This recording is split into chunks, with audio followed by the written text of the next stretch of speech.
I'm Oliver, and what you're about to hear is a glimpse beyond the veil of this world. For years, I've listened to those who died and came back transformed. I share their voices so far, exactly as they told them. These are not fantasies. They are lived truths, encounters with something greater, divine, terrifying, or both. Prepare your soul, because once you've seen what lies beyond death, life is never the same. If you're ready to walk this journey with me, subscribe to the channel and turn on the notifications. You won't want to miss what comes next. There are moments in life that define everything that follows.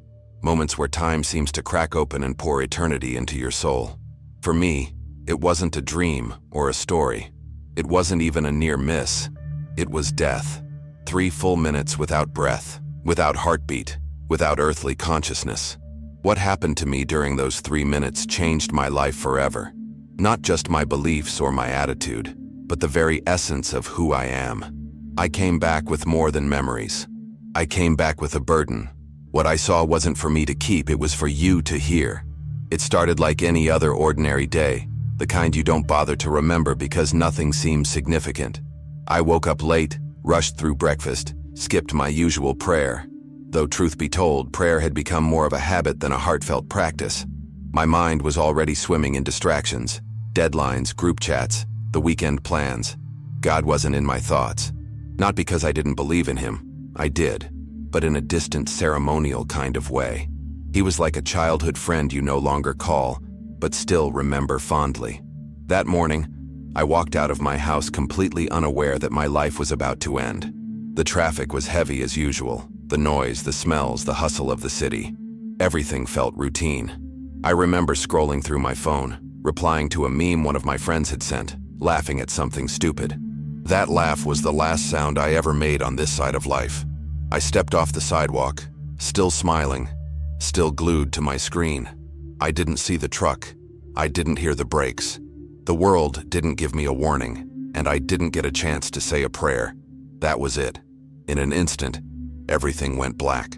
But what came next wasn't just darkness. It was absence. Not like falling asleep or being unconscious. It was a total separation. From my body, from the noise, from the world. I was floating, detached, weightless. I saw my own form on the ground, bent and broken. People running, someone screaming my name. But I felt no pain, no connection. Just this surreal sense of watching a movie in which I had once been the star. I wanted to cry, to scream, to explain that I was still here. But I had no voice, no body. I was gone. Then came the pull. It was forceful, undeniable, like being yanked by the soul. It didn't feel gentle. It felt like judgment. Like gravity had reversed and something deep, dark, and ancient was drawing me into itself. I resisted, but there was no strength to resist. I tried to call out, but I had no mouth. Fear started to spread. Not just emotionally, but spiritually. Every part of me screamed, but no sound escaped. I was being pulled into something I couldn't name, but I knew in the deepest part of me, it wasn't good. I found myself in a place I can only describe as realer than real. There was no light. Not absence of light like darkness, but an active darkness. It had mass. It moved. It pressed in on me. And in that place were voices. First whispers, then growls, then laughter. Vile, mocking laughter. They spoke to me, not in language, but in knowledge. I understood them without words. They told me I had chosen this, that I had ignored truth, that I had passed on every opportunity to know the one who made me. I wanted to argue, but I had no defense. At that moment, I felt regret like fire.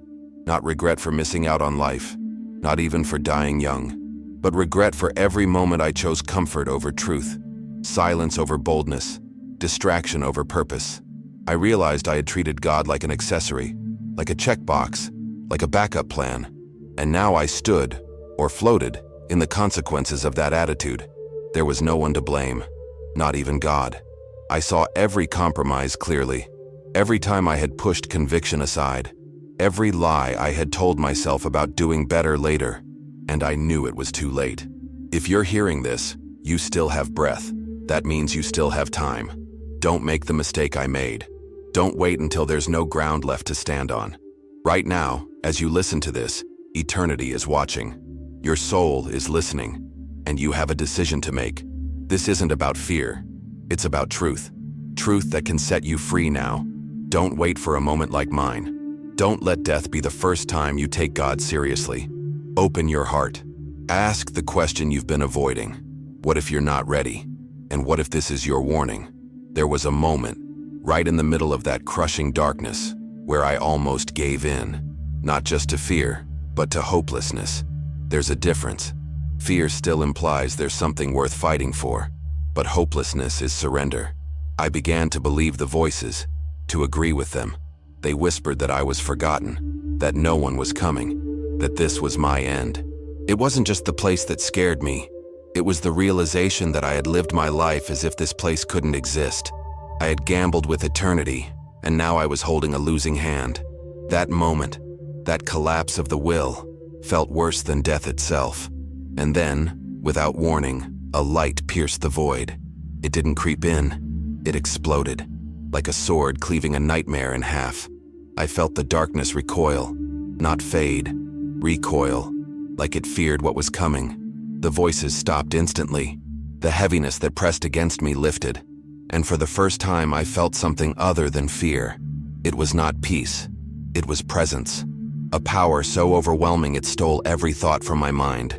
And at the center of it was a figure I recognized, though I had never met him. I didn't need an introduction. My soul already knew. It was Jesus. You think you'll have words for a moment like that you'll ask questions, plead your case, offer apologies. But you don't.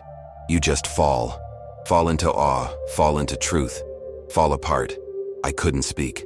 I couldn't even look him in the eye. His gaze burned through every lie I had ever told, every excuse I had ever clung to.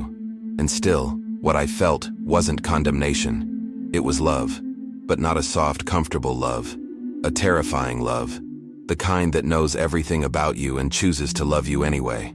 That love crushed me. Not because it was harsh, but because I knew I didn't deserve it.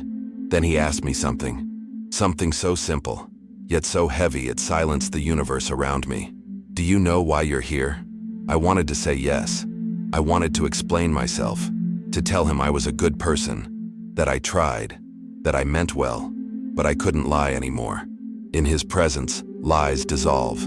The truth was this: I had lived for myself. I had called it freedom, but it was rebellion. I had worn masks of morality, but never gave him my heart. I knew about him, but I didn't know him. And that truth laid me bare. He raised his hand and visions filled my mind. Cities burning, people laughing as the ground crumbled beneath them. Churches full of worship, but void of spirit. Faces I knew walking blindly into ruin. It wasn't judgment I saw, it was reality. This is what's coming, he said. Not as a threat, but as a warning. And in that moment, I saw how much he cared. That even now, even in my failure, even in the collapse of everything I thought I knew, he still wanted to use me. Not because I was worthy, but because he loved the people I knew, the ones still alive, still blind. I asked him, "What can I do?" But he didn't answer with instructions. He answered with urgency. "Warn them," he said. "Tell them what you've seen. Tell them what's coming. Don't wait." And then, just as suddenly as it had started, I was pulled backwards. Not gently, like being slingshotted through space. I felt my soul crash back into my body. My lungs gasped like it was the first breath of my life. And when I opened my eyes, I was in a hospital room, surrounded by noise, light, and chaos. But I wasn't the same. I had died, and I had come back with a message. The days that followed were hard, harder than you'd think. Not because I didn't believe what had happened, but because no one else did. My family thought it was a hallucination. My friends said I had a vivid dream. Some rolled their eyes. Others smiled politely and changed the subject. But I knew what I saw. I knew the sound of his voice, the terror of the darkness, the beauty of that light. And I knew I couldn't stay silent.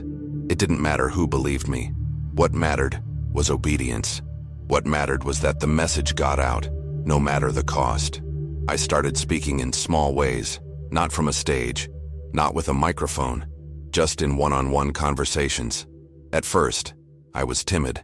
I worried how I'd sound. Would they think I'd lost my mind? Would they laugh? Walk away? But every time I stayed silent, I felt the weight of disobedience. His words echoed in me. Warn them. So I began telling people what I'd seen. Not preaching, just testifying. Sharing what had happened to me. Not to impress, but to convict. Some listened. Most didn't. But I kept going. Because I had seen what silence leads to. I had stood at the edge of eternity. Soon, the opposition intensified. Not from people, but from something else. Something darker. I would wake up at night completely frozen. I could feel a presence in the room. Not imagined. Felt. Heavy. Cold. Watching. I couldn't move. Couldn't speak. It was as if that darkness I had escaped had found me again. The same voices whispered to me. This time inside my own mind. You made it up. No one believes you. Stay quiet. And for a moment, I almost did. I almost let the fear shut me down. But I remembered. I remembered the light. And the name. The next time it happened, I didn't speak aloud. I couldn't. But I cried out from my soul. Jesus. That name broke through the paralysis. The darkness lifted. The air cleared. And I knew then, knew without a doubt, that spiritual war is real. That we are not just physical beings. That souls are the real prize in this world. And that I had stepped onto a battlefield I could no longer ignore. From that night on, I stopped caring about sounding weird. I stopped caring about fitting in. I wasn't here to entertain. I was here to intercede, to stand in the gap for those still asleep. As I began to walk in this new calling, I realized something crucial. The war wasn't coming. It was already here. In our homes, in our phones, in our decisions. The enemy doesn't need to scare us if he can distract us. That's what he did to me. Kept me busy, numb, always reaching, but never arriving. And that's what he's doing to so many today. We chase validation. We chase status. We chase comfort. But we rarely chase truth. I began to see how I had once been blind. How the world is full of people smiling on the outside while their souls slip into shadow. And I couldn't unsee it. That's when I took a different step. I started writing everything down. Every detail I could remember. The visions, the voice, the warning. I knew I had to preserve it, because people forget. I shared my story online. Some responded with tears, others with sarcasm. Some told me I was brave, others said I was mentally ill. But it didn't matter, because I wasn't doing it for attention. I was doing it for obedience. Jesus didn't tell me to convince anyone. He told me to warn them. And that warning was like fire in my bones. I couldn't contain it even if I wanted to. And yet, even in the midst of obedience, I struggled. Not with belief, but with burden. There were nights I cried myself to sleep, not from fear, but from grief. I had seen what waits for those who ignore God. I had watched the door close. I had heard the sound of names being erased. And I knew with crushing clarity, that some people I love were on that path. It broke me. I would stare at my phone, at their names, wondering if I had the courage to tell them the truth. I wasn't trying to be dramatic. I was trying to be faithful, because eternity doesn't negotiate with our comfort zones. So here I am, speaking again. Not because I enjoy the spotlight, but because I fear what happens if I stay silent. I've seen the end. I've felt the weight of a soul separated from its maker. And if this message reaches even one person, if even one heart turns, then it's worth it. Because this isn't just a testimony, it's a wake-up call. The hour is late, the signs are everywhere, and the door doesn't stay open forever. If you feel something stirring in you, don't ignore it. That's not emotion. That's your soul responding to truth. Don't silence it. Lean in. Seek him now, while you still can. If you've made it this far, I don't believe it's by accident. I believe this message found you for a reason. Maybe you've been drifting. Maybe you've been doubting. Maybe you've been telling yourself you'll get serious about God someday. But friend, let me tell you the truth with every ounce of urgency I have. Someday is not guaranteed. The line between life and eternity is thinner than we think.